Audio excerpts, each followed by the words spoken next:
Por lo tanto, nos ubicamos ahora en la capa DAO. Para ello nos vamos a ubicar justamente dentro del paquete modelo DAO, pero antes de ello es aquí donde vamos a crear una interfaz. A ver, tenemos Java Class, vamos a llamar SailDAO, pero esto lo vamos a decir que debe ser una interfaz más no una clase. Es aquí donde nosotros vamos a definir todas las funciones que se van a ejecutar. Las funciones que vamos a tener, una de ellas viene a ser, por ejemplo, como valor de retorno, Sail. El nombre de la función va a ser getSail. Por ejemplo, esto se va a obtener por medio del ID. Y como parámetro vamos a enviarle justamente de tipo entero el ID. A ver, vamos a decir aquí import. En este caso vendría a ser com.synflow. Esto está en models. De esta manera ya lo tengo importado. Ahora necesitamos una nueva función. Por ejemplo, también va a tener como valor de retorno el objeto Sail. El nombre se va a llamar SaveSail, pero como parámetro también va a tener el objeto Sail. Listo. Asimismo necesitamos una nueva función que el valor de retorno va a ser un entero y la función se va a llamar obtener el último correlativo. El correlativo va a ser independientemente por punto de venta. En este caso lo tenemos clasificado o lo tenemos definido como serie. Y nos vamos al paquete DAO Implement. Es aquí donde nosotros vamos a implementar todas estas funciones. SailDAO Implement. Listo. Hacemos referencias SailDAO y obviamente aquí el IDE nos ayuda. Implementamos todas las funciones. Ahora sí nos ubicamos propiamente en la función primero que nos permite registrar la venta. En la línea 16 tenemos justamente esta función. Es aquí donde vamos a definir una variable, por ejemplo, para obtener el Sail ID. Esto vamos a inicializar en 0 y luego necesitamos las variables, por ejemplo, connection, prepare statement y result set. Pero esto ya hemos trabajado en las anteriores funcionalidades. Nos vamos, por ejemplo, a product DAO y tenemos justamente aquí en la función getAll. Lo que vamos a hacer es copiar y pegar, importar todo el paquete. Asimismo, vamos a definir una nueva variable para el resultado. Para continuar ejecutamos un try catch. Listo. Primero vamos a construir nuestra consulta SQL. Estamos usando Stream Builder. Esto va a ser igual a New Stream Builder. Una vez inicializado, a este objeto debemos agregar toda la consulta. La función viene a ser append. Dentro de ello vamos a decir insert into sail. Abrimos paréntesis y esto vamos a duplicar. Es aquí donde vamos a cerrar justamente esta consulta. Nos falta punto y coma, punto y coma. Aquí primero debemos definir los campos que vamos a obtener. Para ello voy a duplicar esta línea y vamos a quitar el paréntesis y duplicamos. Listo. El primer campo que nosotros debemos obtener es el tipo de documento. Si va a ser una factura, boleta, etc. Otro de los campos viene a ser la serie, ¿no? Puedes revisar las primeras secciones en donde hemos definido los campos de nuestra tabla Sail. Y luego tenemos el correlativo. Y asimismo tenemos la fecha de emisión.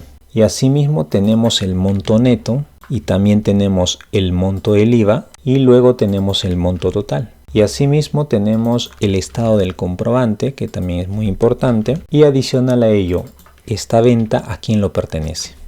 Obviamente a un cliente. Por lo tanto necesitamos obtener el ID del cliente. Asimismo, quién lo atendió. Necesitamos obtener o registrar el ID del empleado. De esta manera, prácticamente estos son los campos que debemos registrar. Adicional a ello, vamos a completar nuestra consulta SQL values para enviar los valores correspondientes. Ahora, ¿cuántas columnas tenemos aquí definido? 3, 6, 9, 10. Por lo tanto, colocamos 10 signos de interrogación. Vamos 2, 3, 4, 5, 6, 7, 8, 9, 10. De esta manera ya tenemos listo la consulta SQL para la tabla Sail. Ahora necesitamos registrar el detalle de ventas. Por lo tanto, voy a duplicar este objeto del Stream Builder, pero en este caso lo voy a agregar al nombre del objeto Details. Lo mismo que el anterior. Insert into. El nombre de la tabla viene a ser Sales-Details. Por lo tanto, va a ser de la siguiente manera. le agregamos punto y coma, replicamos la línea y cerramos el paréntesis. Ahora, lo que debemos hacer obviamente es agregar los campos correspondientes. ¿Qué viene dentro del detalle? El primer campo viene a ser el price, el precio. Luego, el siguiente campo viene a ser la cantidad del producto. Luego de ello, ¿a qué venta pertenece este detalle? En este caso necesitamos el detalle de esta venta. Por lo tanto, necesitamos agregar aquí el campo NID Sale. Adicional a ello necesitamos el ID de los productos. Por lo tanto, vamos a agregar también aquí el ID del producto. Completando la consulta SQL, values, y pasamos 1, 2, 3, 4 valores. 1, 2, 3 y 4. De esta manera prácticamente ya tenemos las dos consultas SQL que vendría a ser tanto para venta y detalle. Vamos a obtener la conexión como tal. Y esto lo obtenemos justamente de nuestra clase que ya tenemos definido llamado connectBD, la función getConnection. Listo. Luego usamos la variable PS con la conexión que hemos capturado. En este caso la conexión debe ser con doble N. ¿Cómo lo hemos definido? Lo hemos definido como connection. De esta manera ahora debemos ejecutar la consulta. El objeto conexión tiene una función llamado prepareStatement. Como parámetro te pide obviamente la consulta SQL.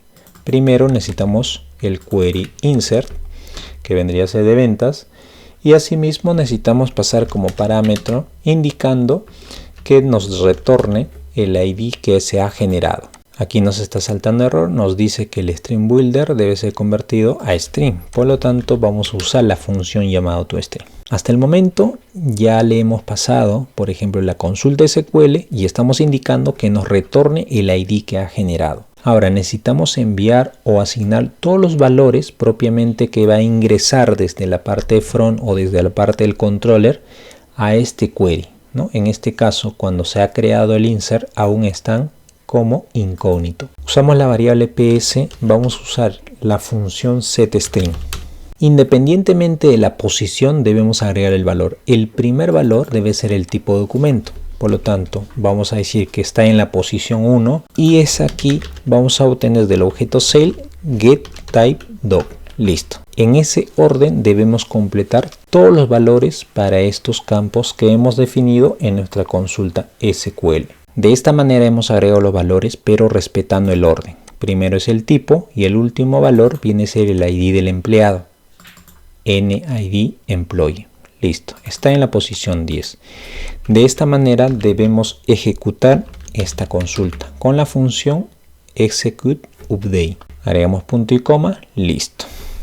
Luego de ello vamos a ejecutar una función llamado, por ejemplo, generar ID, y esto lo vamos a asignar en la variable rs, y la función está dentro del objeto PS. Se llama getGenerateKey. Con esta función estamos obteniendo el ID que se ha generado al momento que se ha ejecutado la consulta SQL en la base de datos. Listo. Una vez obtenido, de todas maneras vamos a recorrer. A ver, en este caso el RS, el objeto RS tiene una función llamada next. Recuerdan que al inicio de esta función hemos definido una variable llamada SaleID. Listo. Esto va a ser igual justamente a esta variable RS con la función getInt, y aquí vamos a pasar el campo. En este caso, como es un solo campo, le pasamos el valor 1, el primer campo que se encuentre. De esta manera ya tenemos el ID de la venta. Ya podemos nosotros registrar el detalle de ventas. Para ejecutar el detalle de ventas vamos a hacer de la siguiente manera. El PS, el objeto PS, debe tener un nuevo query y los nuevos valores. Por lo tanto, vamos a hacer lo siguiente. Vamos a decir que esto va a ser igual a conexión punto nuevamente la función llamado prepareState. Aquí vamos a pasar la consulta SQL pero del detalle. En este caso vamos a convertir a string, punto y coma, solamente le pasamos la consulta SQL. Luego de ello necesitamos recorrer toda la lista de productos que viene en el objeto sale. Para ello vamos a decir lo siguiente. Un for, vamos a recorrer, o con este bucle vamos a recorrer lo que viene dentro del objeto sale.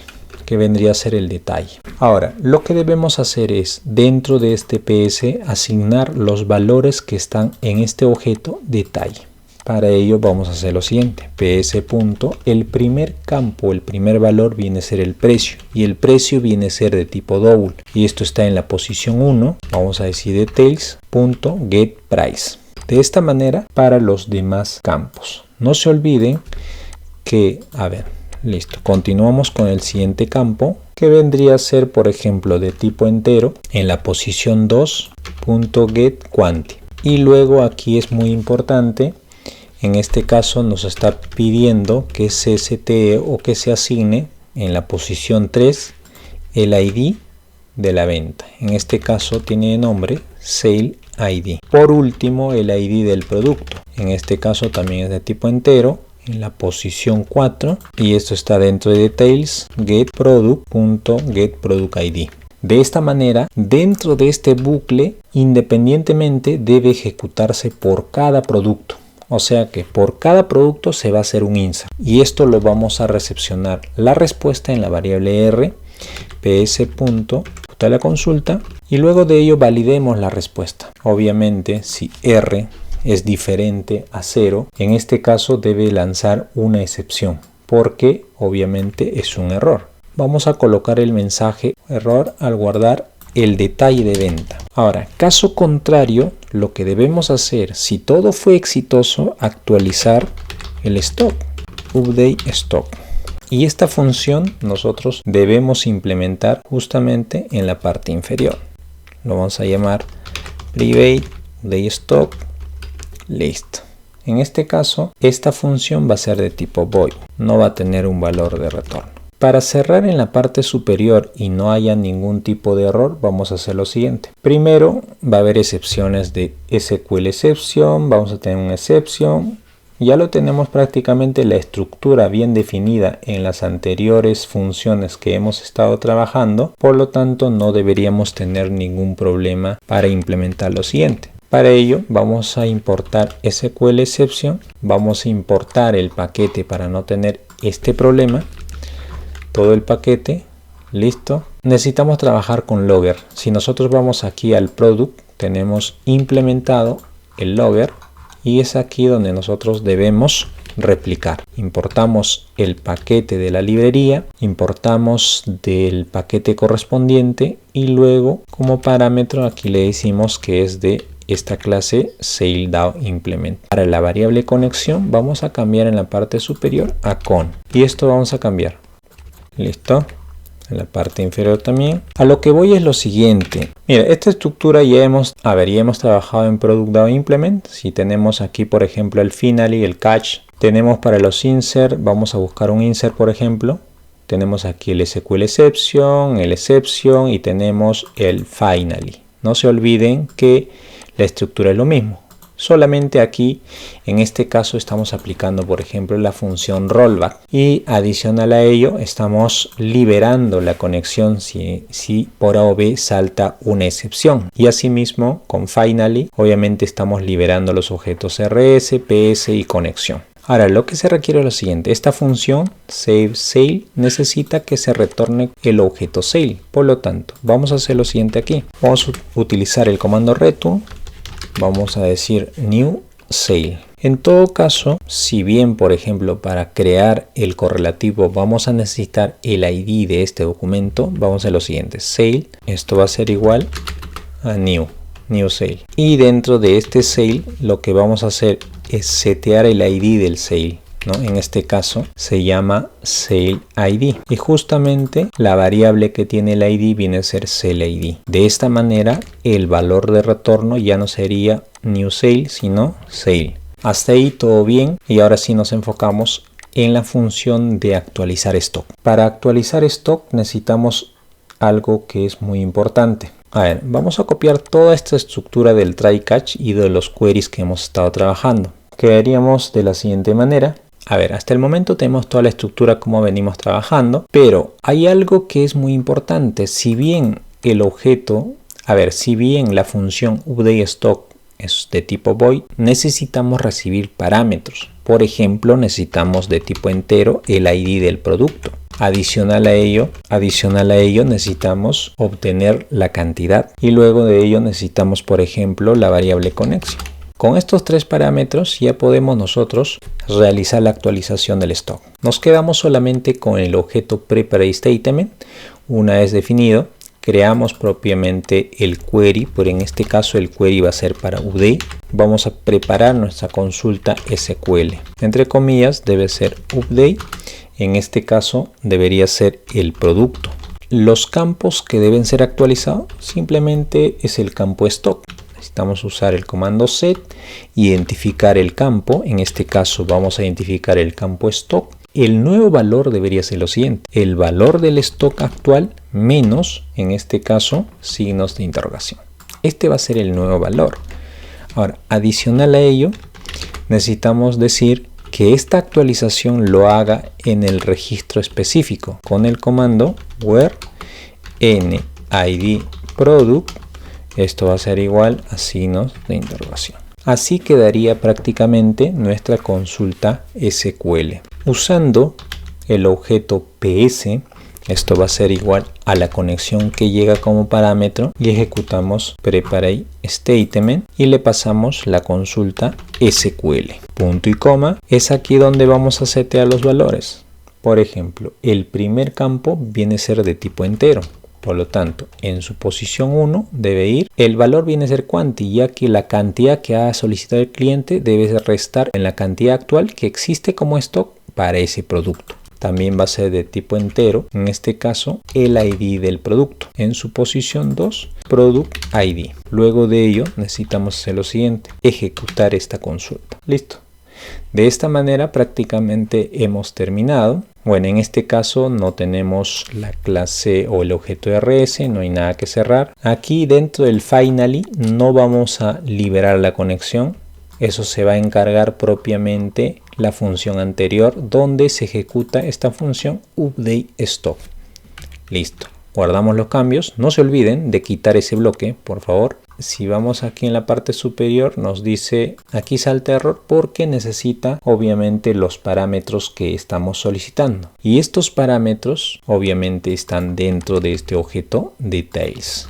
Details.get. El primero viene a ser el producto. A ver, luego de ello necesitamos pasar la cantidad en la función getQuanti y luego de ello necesitamos pasar la conexión como tal. Prácticamente, amigos, hemos terminado de implementar la función guardar venta. Necesitamos realizar las pruebas correspondientes. Pero antes de ello hay algo que queda pendiente aún. Nos vamos al controlador.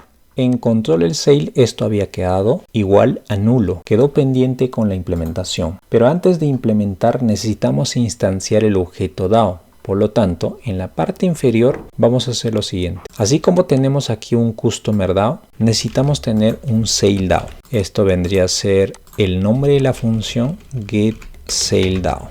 Listo. En la parte superior veo que están definidos todos los objetos. Private, Sale, SaleDAO y el nombre del objeto. Y en la parte inferior, vamos a ordenarnos. La variable se llama SaleDAO. Si esto es igual a nulo, necesitamos instanciar SaleDAO implement. De esta manera, esta función getSaleDAO vamos a usar al momento de obtener o ejecutar propiamente la función en la capa DAO. getSaleDAO.save.guardar venta.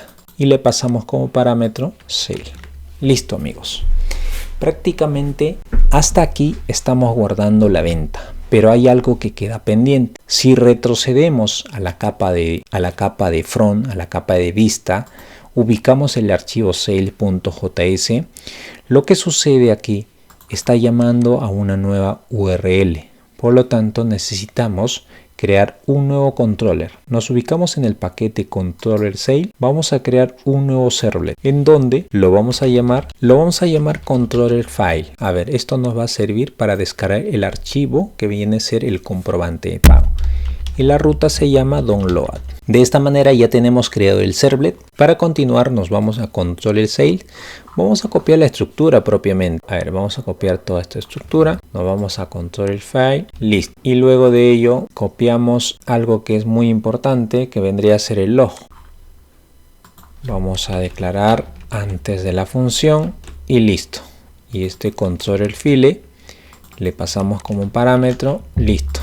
Ahora sí nos ordenamos. O tenemos aquí la variable path_info, que es muy importante. Obviamente vamos a hacer referencia a la ruta o al endpoint root si en caso que el path sea nulo. Y luego tenemos una variable para obtener la sesión y tenemos también sesión sale, pero en este caso solamente vamos a usar la sesión. Listo. Asimismo necesitamos también capturar el empleado que ha iniciado sesión. En este caso necesitamos capturar obviamente toda la información acerca de ese empleado. Luego de ello, todo el contenido vamos a borrar. Prácticamente ya tenemos la estructura. Vamos a importar las clases que están pendientes. En este caso solo vamos a trabajar con una excepción.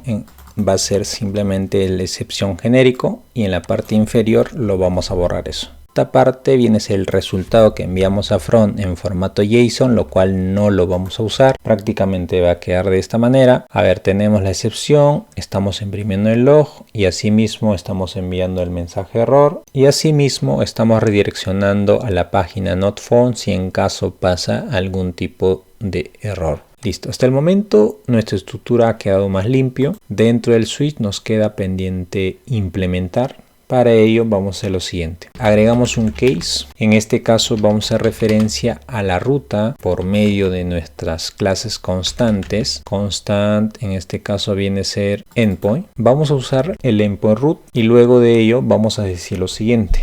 Primero necesitamos capturar el path del archivo. En este caso vamos a llamar filename y vamos a obtener justamente con el método get request parameter. El nombre o la clave para obtener es filename. Luego de ello vamos a declarar una variable de tipo file y esto vamos a instanciar y le pasamos el path del archivo. Luego de ello vamos a declarar una variable para el nombre del archivo de tipo string para el filename. A esto lo vamos a asignar el nombre propiamente, get name. Y luego de ello agregamos en el response el content type, set content type. Y el valor vendría a ser en este caso application PDF. Asimismo en el header del response debe ir los siguientes valores. Por ejemplo, content disposition, inline, o sea, listo. En el header estamos diciendo al navegador que nos pueda forzar y pueda descargar el archivo. Y luego de ello necesitamos ahora propiamente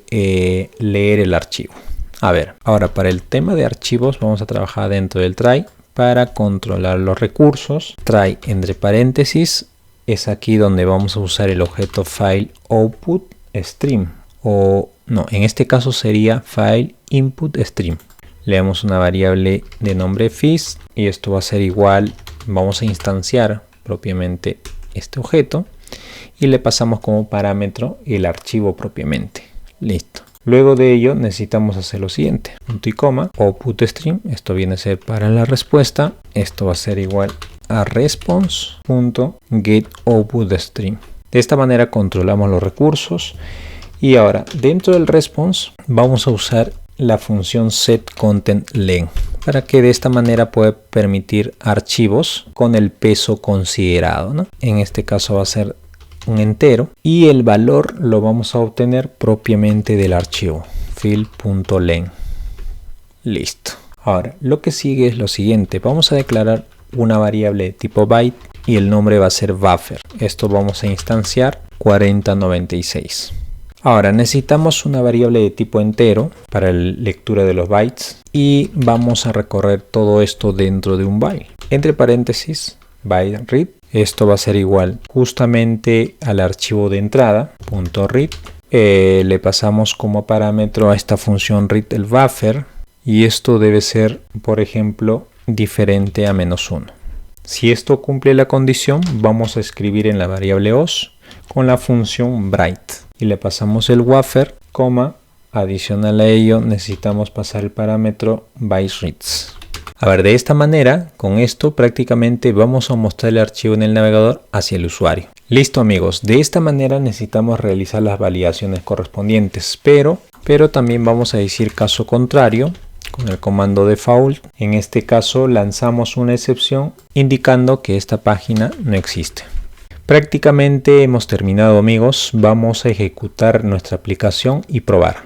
Tenemos dos productos, le vamos a dar generar venta. No pasa nada, tenemos un error, lo vamos a revisar.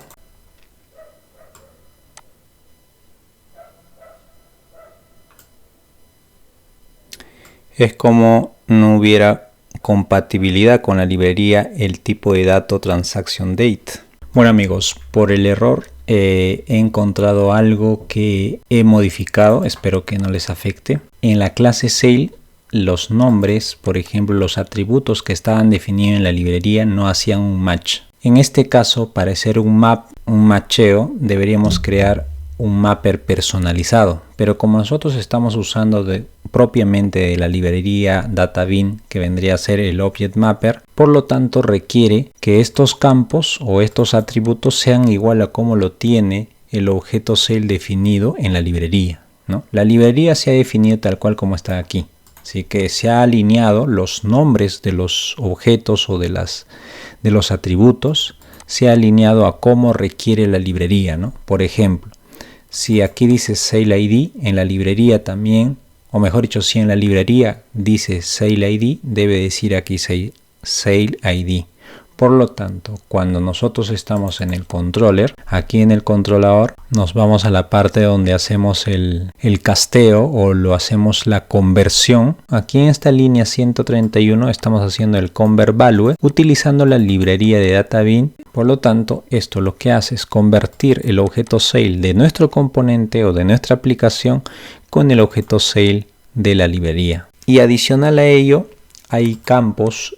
Por ejemplo, uno de ellos que se ha modificado, que es el correlativo, ¿no? Como es un tipo numérico, en la librería también requería numérico. Este campo en la librería es numérico. Obviamente en nuestra base de datos también es numérico, pero por lo tanto a mí se me ocurrió colocar string por error. Por lo tanto esto debe ser entero, ¿no? Se ha alineado esos detalles que posiblemente te salten error si tú continúas así. Trata de revisarlo, que este campo sea de tipo entero. Y ahora, ¿qué más? Creo que eso es todo. Eso es todo, amigos. Obviamente, al cambiar estos nombres por X motivo, no se cambió todo. Se cambió, por ejemplo, el CLID, el correlativo. Por ejemplo, esto decía, por ejemplo, este campo de transaction date no decía transaction, decía transaction. Obviamente, por un carácter no hacían un match. Y más adelante, al crear el PDF, necesitamos el transaction date. Esos detalles hay que tener en cuenta y el resto debería continuar sin problemas. Lo que vamos a hacer ahora es hacer una prueba. Si como les comenté aquí en la línea 122 cambió por ejemplo el correlativo entero, esto ya no va entre comillas, sino simplemente un valor. Vamos a hacer la prueba para que ustedes vean cómo estamos avanzando. Elegimos este producto, agregamos y le damos en generar venta. Si se dan cuenta, está generando sin problemas, pero no se olviden, nos está agregando el correlativo 1. ¿Qué sucede si nosotros, por ejemplo, agregamos un segundo producto? Le damos generar. Si se dan cuenta, el correlativo no cambia, pero en realidad en nuestra base de datos sí cambió, porque no hay forma que el ID no cambie. Por lo tanto, vamos a hacer lo siguiente. Si aquí, por ejemplo, el objeto sale tiene el correlativo por defecto 1, lo que vamos a hacer es lo siguiente. ¿Qué sucede? Por ejemplo, este correlativo debería ser incremental. Para solucionar ese error vamos a hacer lo siguiente. El correlativo va a ser el mismo que se ha generado de manera autoincrementable. Por lo tanto, este objeto sale response tiene el ID de la venta. Es por ello, en el objeto sale que nos ingresa aquí, por ejemplo, este correlativo no lo vamos a setear ahí, sino lo vamos a setear luego de que hemos tenido la respuesta de la capa de modelo cuando se ha registrado en la base de datos. Por lo tanto, el correlativo sería de la siguiente manera: saleResponse.getSaleID. De esta manera esto se hace dinámico. Pero, ¿qué sucede? Si nosotros hacemos esto es porque el correlativo se está mostrando solamente en el comprobante, más no en la base de datos. Por lo tanto, necesitamos tener una secuencia independiente para el correlativo. Por ahora lo vamos a dejar así. Más adelante en las siguientes secciones haremos la mejora para que este correlativo tenga una secuencia independiente, pero vamos a validar. Agregamos producto, de esta manera generamos venta y si nos damos cuenta tenemos el ID o el correlativo 26. Si nosotros generamos nuevamente una nueva venta, la cantidad 1, efectivamente el correlativo ya cambió. Bueno amigos, llegamos a la parte final de esta sección donde hemos implementado la funcionalidad que nos permita, por ejemplo, registrar toda la venta en nuestra base de datos. Bueno amigos, la última validación sería, por ejemplo, la actualización del stock. Por ejemplo, esto decía 72, agregamos 1 y ahora dice 71. Efectivamente está actualizando el stock al realizar una compra. Amigos, llegamos a la parte final de esta sección. Espero haya sido de gran ayuda. En la siguiente sección nos centraremos propiamente en las validaciones que debe tener este módulo. Por ejemplo, en la búsqueda del cliente, por ejemplo, en la búsqueda del producto, por ejemplo, al momento de agregar el producto, qué campos deben limpiarse, etc. Nos vemos en la siguiente sección.